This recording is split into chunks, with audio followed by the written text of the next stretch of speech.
think it was in 2007 that I went to Findhorn near Inverness to take part in a residency with Jonathan Burrows, who is a brilliant minimalist choreographer who works with a composer, to make very interesting work. And I met Liz Aggiss on this residency, and we were both slightly scared by the hippies, slightly concerned that Findhorn as a community had been built on large vegetables that grew on a ley line near the Inverness shore. And we met each other and we just found an immediate hilarious connection about wanting to develop ourselves professionally by being there, but also knowing who we were and the kind of work that we make as experienced practitioners. Anyway, we hit it off, we became good friends, and I suggested to Liz that we try to make something together. And in 2008, we went into a studio in Brighton, into the basement actually, in Brighton, and we brought our very different approaches to making work into the room together. And I tried over 2 or 3 weeks to make a piece of work that I wasn't in, and I failed. But what happened was I was pulling against performing because I wasn't sure I was either fit enough or clear enough about why I wanted to go back on the stage. And Liz is a consummate performer. She's been performing for 30 years, so she's got a confidence that I totally lacked. And yet, I'm a director, and I spent most of my time trying to boss Liz around, which of course is completely impossible. And so what happened was, what emerged in a piece called Double Vision that we made in 2008 was that I made explicit on stage the director's role within the work. So I essentially sit behind a table, refusing to move mostly, while Liz tries out stuff.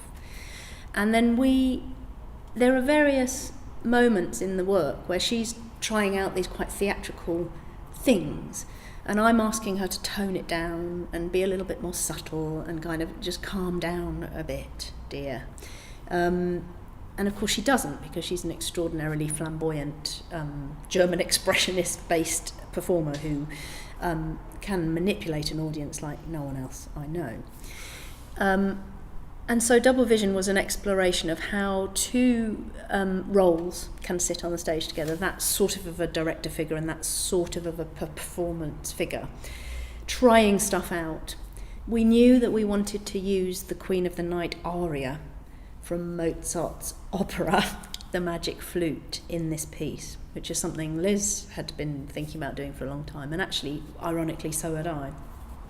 And so I sing a bit of it in the work. Sort of okay, but I'm not an opera singer.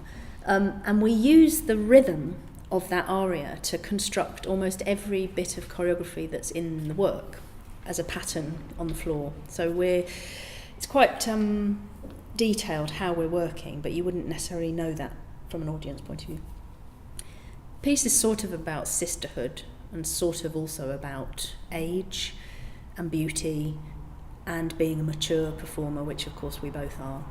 And amongst all this theatrical stuff, there are moments where Liz and I just sort of turn and drop out of the action, sort of off stage, being on stage but off stage, which we call on-off.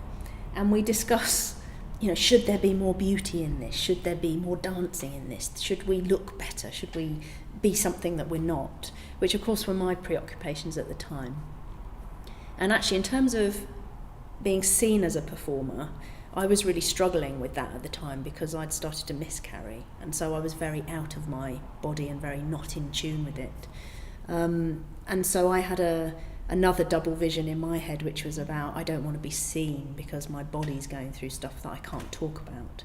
I did then go on to talk about it in a piece called Motherland in 2012, but this was the beginning of a real intended journey to become a birth mother that was beginning to fail. So whilst we had a great time making Double Vision, there was this subtext for me around my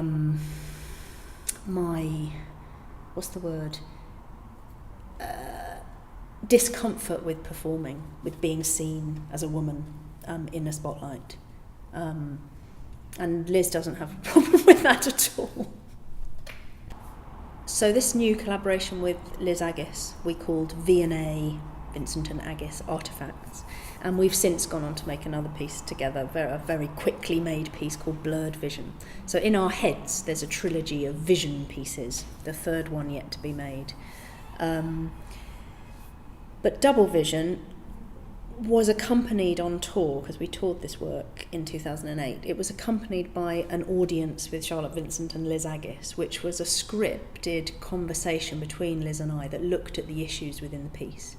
So we performed the piece as the first half, there was an interval, and then there was an audience with us in plain clothes as artists, talking about age, beauty, choreography, how I turned up with masses of stuff and she turned up with the drum.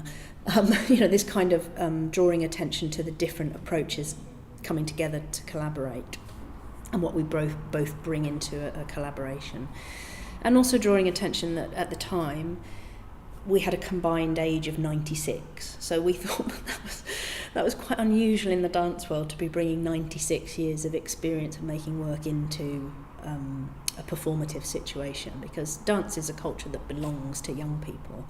Liz is now sort of 63, I think, and she's still touring new work that's extraordinarily brave, punchy new work. She's a total anarchist, and you've got to respect that. And the other thing about that collaboration, although we collaborated equally making Double Vision, she has such a vast experience as a professor and as a performer. I wanted to place myself in a position where I was learning as well as leading. Because when you run your own company, you're the one that's supposed to have all the answers. And actually, if you collaborate with someone that has more experience and more life experience and is older than you, there's a kind of inherent mentoring going on that I know at that point in my career I was craving some input, and I got it. And it's a very rich friendship and collaborative relationship that Liz and I have. I push her into a slightly different realm and she pushes me into a different realm. And we both enjoy humour a lot in performance. And it brings out the sort of playful, cheeky side of me that doesn't get much airing when I'm directing a piece, because it's a very serious job directing a large ensemble. To form and deliver an audience with Liz and Charlotte after Double Vision started in me a real interest in dialogue events that are either scripted or talks that I write that discuss the work very in a detailed way, but in a composed way, in a written composed way.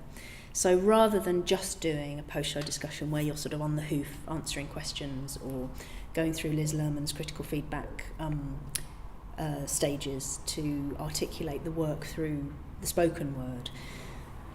Writing this audience, it was incredibly easy to write. I suppose it triggered in me my love of writing, which I do all the time when we're making work. I'll often bring bits of text in that I've written. But I actually have an English literature degree and a drama degree.